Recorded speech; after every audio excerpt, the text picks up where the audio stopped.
បាទជំរាបសួរពុកម៉ែបងប្អូនទាំងគ្នាចឹងវីដេអូយើងថ្ងៃនេះយើងនឹងមកស្រាវចម្ងល់តទៅជាមួយនឹង account Facebook ឬក៏ page របស់យើងណាដែលយើងផុសទៅមិនសូវជាបាន view ច្រើនបាទចំនួនអ្នកមើលតិចបាទអញ្ចឹងវាតទៅជាមួយនឹង profile របស់យើងតទៅជាមួយនឹងបាទការកំណត់បាទធំមួយចំនួននៅក្នុង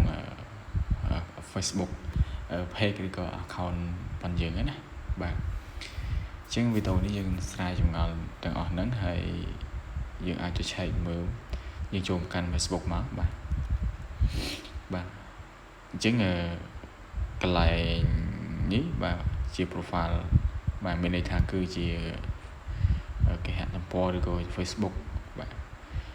ខ្ញុំបង្ហាញនៅលើ Facebook ណាតទៅជាមួយនឹងបាទការផុសមិនសូវជាមាន view ច្រើនណាអញ្ចឹងយើងចូលមកកាន់ Facebook មកបន្តមកទៀតយើងចូលមកកាន់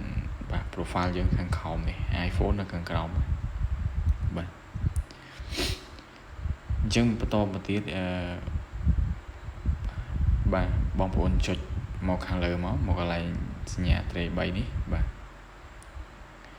បន្តមកទៀតបាទយើងទៅមើល profile របស់យើងបាទអញ្ចឹងយើងចង់ដឹងថាតើ profile របស់យើងហ្នឹងវាជាប់អីវាមានបញ្ហាអីបាទវាខុសគោលការណ៍ឬក៏ខុសលក្ខខណ្ឌជាមួយនឹង Facebook ណាទៅបណ្ដាលឲ្យយើងផុសទៅបាទมันមានអ្នកមើលច្រើនបាទហើយការផុសរបស់យើងហ្នឹងគឺมันមានការ recommend ពី Facebook បាទឬក៏បញ្ហាណាមួយណាដែលมันអាចរុញច្រានវីដេអូរបស់យើងឲ្យគេមើលបានច្រើនណាអញ្ចឹងយើងចូលមកកាន់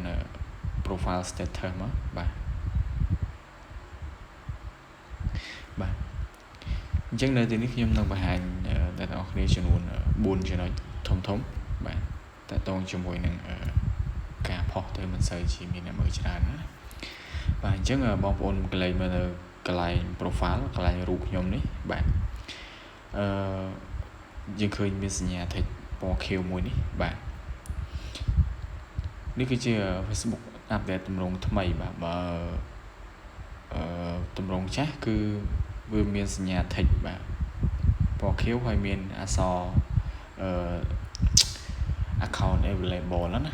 បាទតែឥឡូវវាអាប់ដេតថ្មីបាទអញ្ចឹងខ្ញុំសូមបញ្ជាក់កន្លែងហ្នឹងបន្តិចកន្លែងហ្នឹងបើសិនជាបាទ account Facebook tick ពណ៌ខៀវបែបនេះគឺបាទវាអនុញ្ញាតឲ្យយើងផុសបាទមានអ្នកមើលហើយអញ្ចឹងណា profile របស់យើងអត់មានជាប់គាំងអីទេអញ្ចឹងបើសិនជាកន្លែងហ្នឹងវាលោតសញ្ញាឧទានឬក៏សញ្ញា tick ពណ៌លឿងទេមានន័យថាបាទ account របស់យើងគឺជាប់លក្ខខណ្ឌបាទជាប់ community របស់ Facebook ហើយអញ្ចឹងយើងអាចខុស policy នៅវីដេអូមួយណាគឺក៏រូបភាពឬក៏ text មួយណាដែលបងប្អូនបានផុសណាហើយតើតងជាមួយនឹង policy បាទត្រូវបាន Facebook protect ណាចាប់បាទអញ្ចឹងវាធ្វើឲ្យ account របស់យើង issue ណាបាទបើសិនជាវាចេញសញ្ញា tick ពណ៌លឿងឬក៏សញ្ញាឧទានពណ៌លឿងមានន័យថា account យើងជាប់ issue account ហើយអញ្ចឹងណាតែបើចេញពណ៌ខៀវចេះបាទល្អមួយវិញទៀតចំណុចទី2តទៅជាមួយនឹង recommendation ខាងក្រោមនេះបាទបងប្អូនមើលកន្លែងនេះមកកន្លែងនេះបើវាចេញ active អញ្ចេះកន្លែងនេះមានន័យថារាល់ការផុសបាទរូបភាពក៏ដូចជាវីដេអូរបស់យើងហ្នឹងគឺវាអាចរុញច្រាន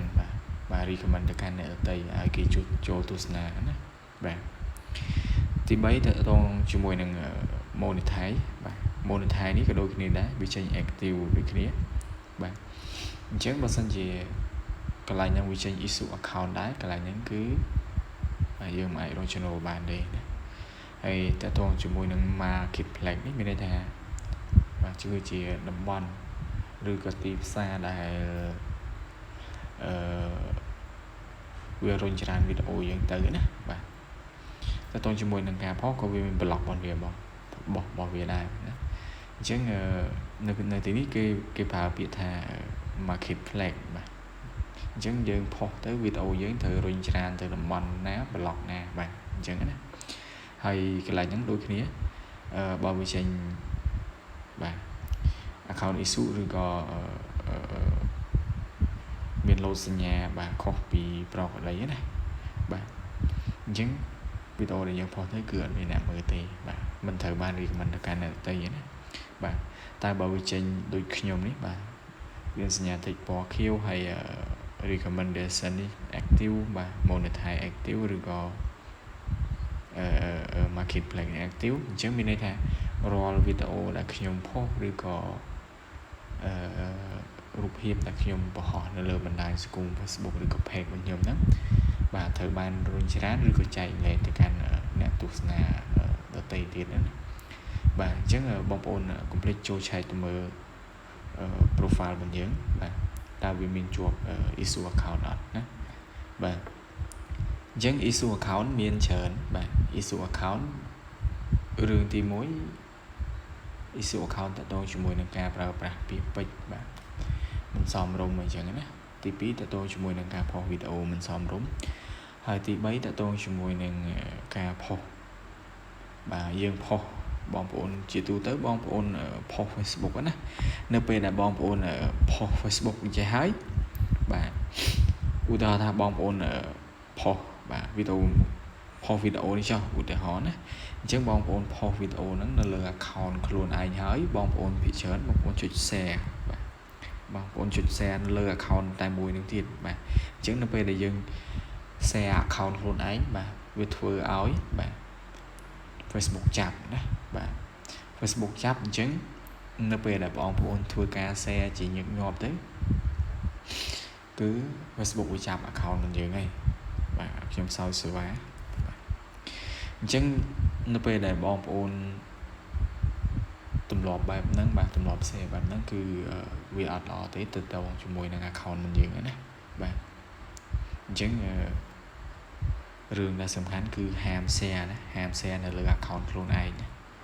បើមិនចង់ account issue ទេអញ្ចឹងសម្រាប់វីដេអូរបស់ខ្ញុំមានប៉ុណ្ណឹង